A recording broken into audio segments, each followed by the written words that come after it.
Hey, Jim Hoffman here for EMSSEO.com. Listen, thanks for checking out this video.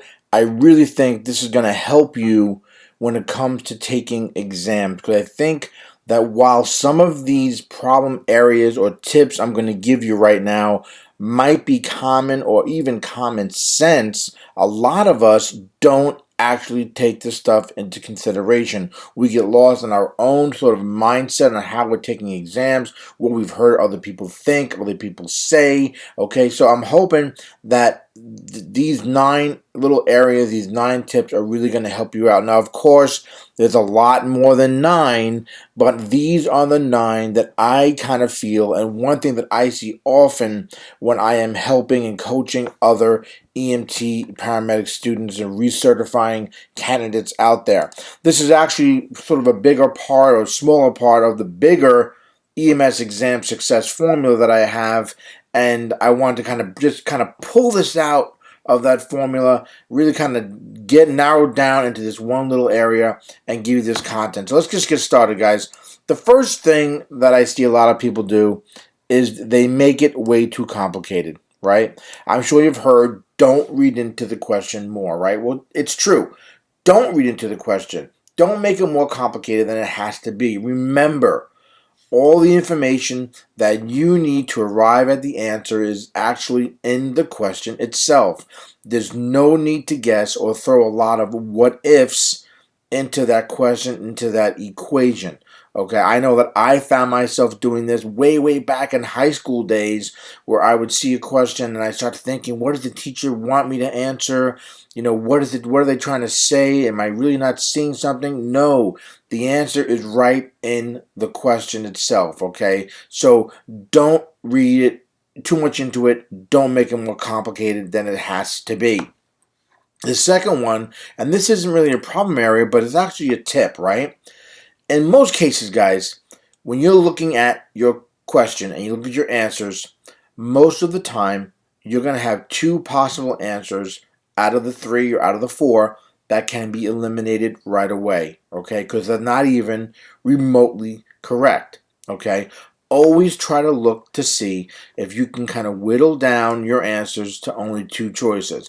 Now, some questions might have that all, the all of the above and the none of the above, but nowadays you don't really see that as much, and maybe you can only whittle down 1 answer, right? Get rid of 1 and you're left with 3, but 3 it is a lot better than trying to figure out which one it is out of the 4. Okay, so try to whittle down your answers, eliminate the answer choices that are totally wrong, that you don't even think at all they are remotely correct. Okay, now along the same lines, think about what's most correct. And you might be hearing this a lot, right? The best answer.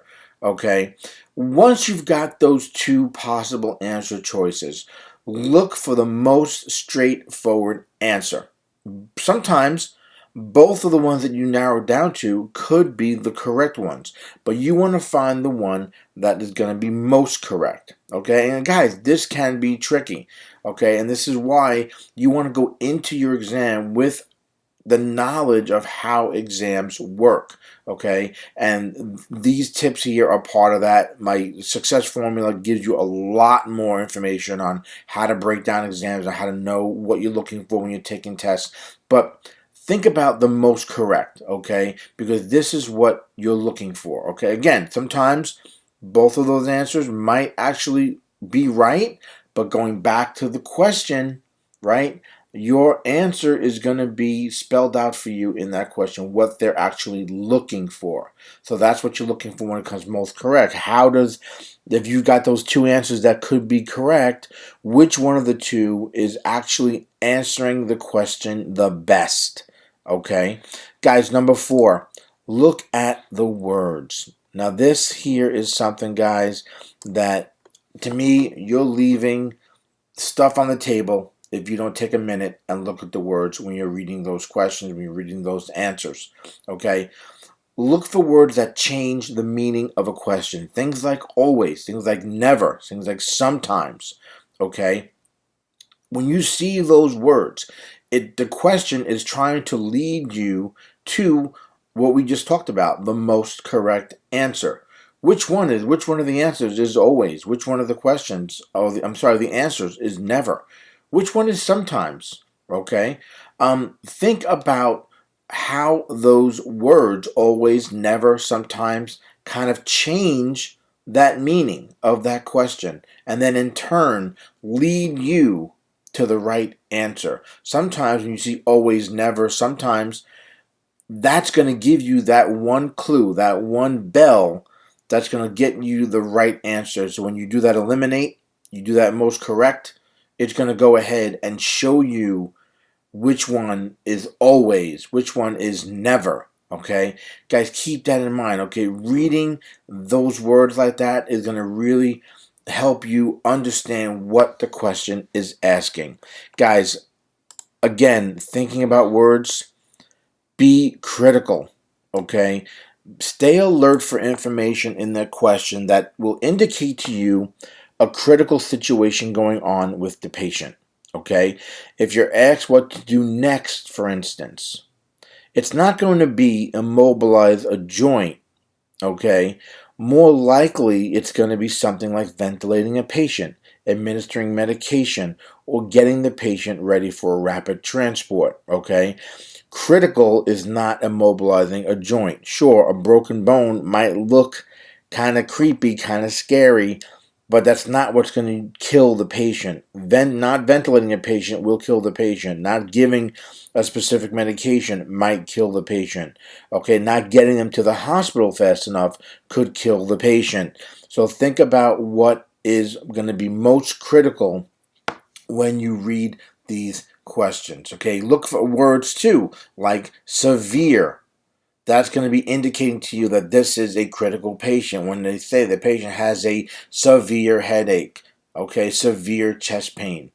Okay, think about words, guys. This is sort of like the yellow brick road when it comes to questions, so that it leads you to the right answer, especially when you do the other things I mentioned, like eliminate, okay, like looking for the most correct, okay, be critical.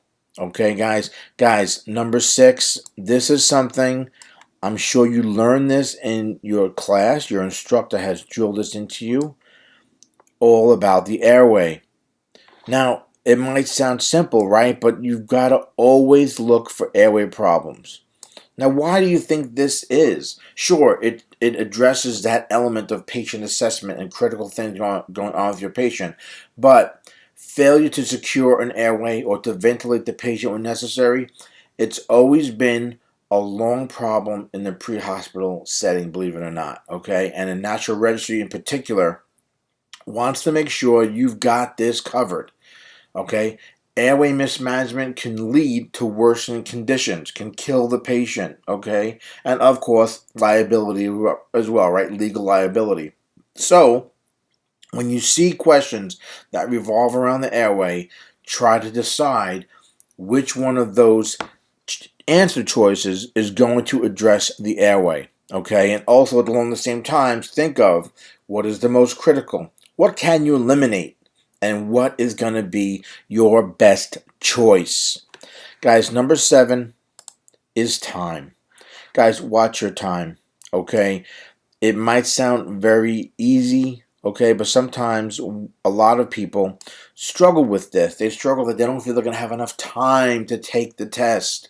You can actually fail an exam by running out of time, okay, before answering enough questions for that satisfactory grade. So since you can't go back to unanswered questions on things like the National Registry exam, sometimes you've got to make an educated guess, okay? And you're going to do that by the things we've already talked about, by getting it down to those 2 most plausible answers. Which one of those 2 will be the best? Which one is going to be addressing critical issues, right? Combine that and move on. Don't get stuck on one question when time becomes a factor. Guys, number 8, pediatrics. This is something that a lot of people in EMS struggle with, even experienced providers.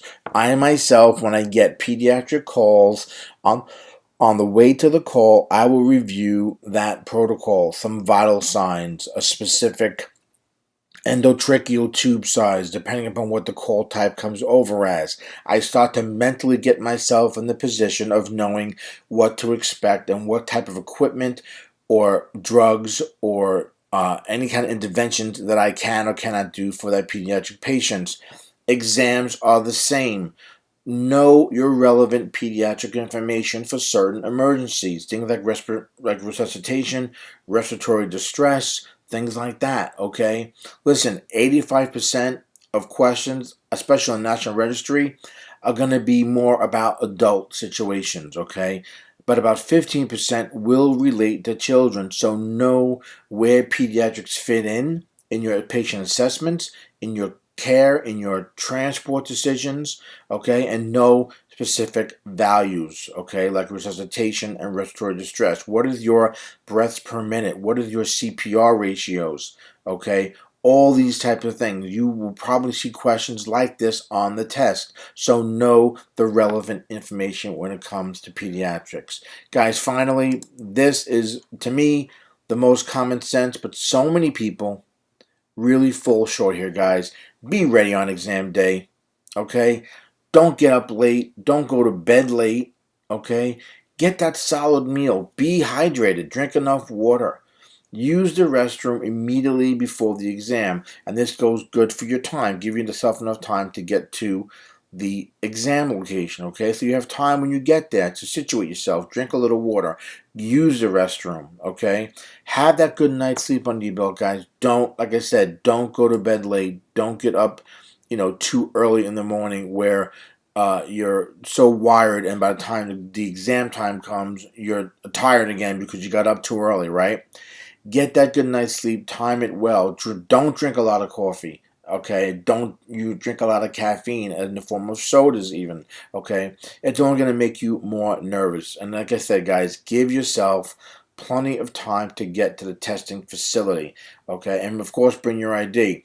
When I took my National Registry years and years ago, I actually ended up leaving way, way earlier than I needed to. But lucky for me, I did that. I ended up getting into a little fender bender on a way to my exam with my friend, and both of us were taking the test the same day. And I got into a fender bender on the highway. Luckily, nobody was injured, and it wasn't that bad. I resolved it in a relatively quick time. But it gave me enough time to kind of still allow me to get to the exam on time without too much additional stress, believe it or not. So guys, that is it. These are, like I said, the top 9 that I usually see a lot of students, a lot of people who are struggling with these exams struggle with. Okay, now of course, this is just a small part of what it actually takes to go ahead and pass your exam, succeed on tests. Okay, and like I said, it's part of my exam success formula, okay? And if you want more information about this, guys, I'm going to give you a link here for that. This really is what I've been using, how I coach a lot of EMS students and test takers out there to help them pass their tests, not just by helping them build knowledge, but also on understanding how the whole testing environment works, okay? Because believe it or not, that knowledge really is key to success. It really is key for you understanding the bigger picture. Okay, guys, you can check out all the information, see everything that's included. Just go to this website right here. It's emssco.com/formula. Okay, get all the information there. You can find out all the details. And if you're interested and it's something you think might help you, which I'm pretty sure it would, go ahead and sign up, and I'll see you in the members area. If not, that's cool. I hope these 9 tips will go ahead, at least get you on some sort of a path into knowing where you need to be when it comes to test day, and as you're studying, as you're preparing for your test, to keep these 9 things in mind. Okay? All right, guys, that's going to be it for me. Again, I hope these really helped you out, guys. Any questions, comments, send me a message. I'm on Instagram at EMSSafe. I'm on Twitter at EMSSafe. You can check me out on Facebook as well as facebook.com/the EMS Professional. Guys, again, Jim Hoffman from EMSSEO.com. Stay safe.